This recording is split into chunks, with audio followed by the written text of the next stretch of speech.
അത് റിയാസ് പുറത്തിറങ്ങി എന്ന് പറഞ്ഞ കാര്യങ്ങളാ. റിയാസ് എന്താ പറഞ്ഞതെന്നറിയാവോ? മലപ്പുറം ജില്ല ഉണ്ടാക്കിയത് ആരാണ്? ഞങ്ങളാണ് ഉണ്ടാക്കിയത്. തേങ്ങാക്കൊലയാണ്. ഇതൊക്കെ കള്ള ചരിത്രമാണ്. മലപ്പുറം ജില്ല ഉണ്ടാക്കിയ ഞങ്ങളെ കുറിച്ചാണ് നിങ്ങൾ ഈ പരാതി പറയുന്നത്. മലപ്പുറം ജില്ല ഉണ്ടാക്കിയത് ഒന്നാമത് CPM അല്ല. 1967 സപ്തകക്ഷി മുന്നണിയാണ് ഭരണത്തിൽ വന്നത്. 1969 മലപ്പുറം ജില്ല ഉണ്ടാക്കുന്നത്. അന്ന് EMS ആണ് മുഖ്യമന്ത്രി, സമ്മതിച്ചു. പക്ഷേ അതൊരു സപ്തകക്ഷി മുന്നണിയാണ്. ആ മുന്നണിയിൽ ഏറ്റവും പ്രധാനപ്പെട്ട കക്ഷി ആരാന്നറിയോ? ഒരു ഘടകകക്ഷി ആരാന്നറിയോ? ഇന്ത്യൻ യൂണിയൻ മുസ്ലിം ലീഗാണ്. എത്ര സീറ്റാണെന്നറിയോ? 15 സീറ്റെന്നേ. ആ ലീഗിന്റെ ആവശ്യമാണ് അത് ശക്തമായിട്ട്. ഈ കമ്മ്യൂണിസ്റ്റുകാരന് പറഞ്ഞു പഠിപ്പിച്ച ഒരു കഥ ഉണ്ടല്ലോ, കേരളം EMSന്റേതാണ്, തേങ്ങാക്കൊലയാണ്. ഇതൊക്കെ കള്ള ചരിത്രമാണ്. ഞാൻ ചോദിക്കട്ടെ, ഈ കേരളം രൂപപ്പെട്ടത് എങ്ങനെയാണെന്നറിയോ നിങ്ങൾക്ക്?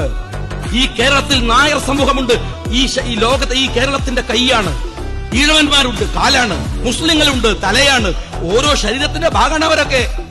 എങ്ങനെ അതൊക്കെ ശക്തിയാർജിച്ചത്? നായർ സമൂഹത്തിന് നട്ടല് വാങ്ങിക്കൊടുത്തത് മന്നത്ത് പത്മനാഭനാണ്. ആ മനുഷ്യന്റെ പോരാട്ടമാണ് നായന്മാരെ സംഘടിക്കുക. നിങ്ങൾ അറിയേണ്ടത്, കേരളത്തിലെ നായർ സമൂഹത്തിന് സമാനമായ കർണാടകയിലെ സമുദായത്തിന്റെ പേരൊന്ന് പോയി നോക്ക്. അവരനുഭവിക്കുന്ന ദുരിതം പോയി നോക്ക്. എന്നാൽ മലയാളക്കരയിൽ നായർ സമൂഹത്തിന് അന്തസ്സും ആഭിജാത്യവും ഉണ്ടാക്കി കൊടുത്തത് മന്നത്ത് പത്മനാഭനാണ്.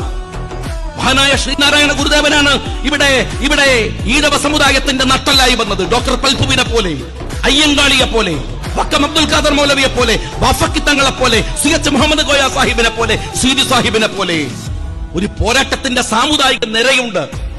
ആ സമുദായങ്ങളൊക്കെയും മറ്റൊരു സമുദായത്തെ വേദനിപ്പിച്ചില്ല, അവരെ പേടിപ്പിച്ചില്ല, അവരെ ഭയപ്പെടുത്തിയില്ല. എന്നിട്ടോ അവനവന്റെ സമുദായത്തിന് നട്ടല്ലും അസ്തിത്വവും ഉണ്ടാക്കി കൊടുത്തു. നിങ്ങൾ ആർക്കാണ് വ്യക്തിത്വം ഉണ്ടാക്കി കൊടുത്തത്? ഏതെങ്കിലും ഒരു സമുദായത്തെ സമുദ്ധരിച്ച ചരിത്രം പറയുമോ കമ്മ്യൂണിസ്റ്റുകൾ?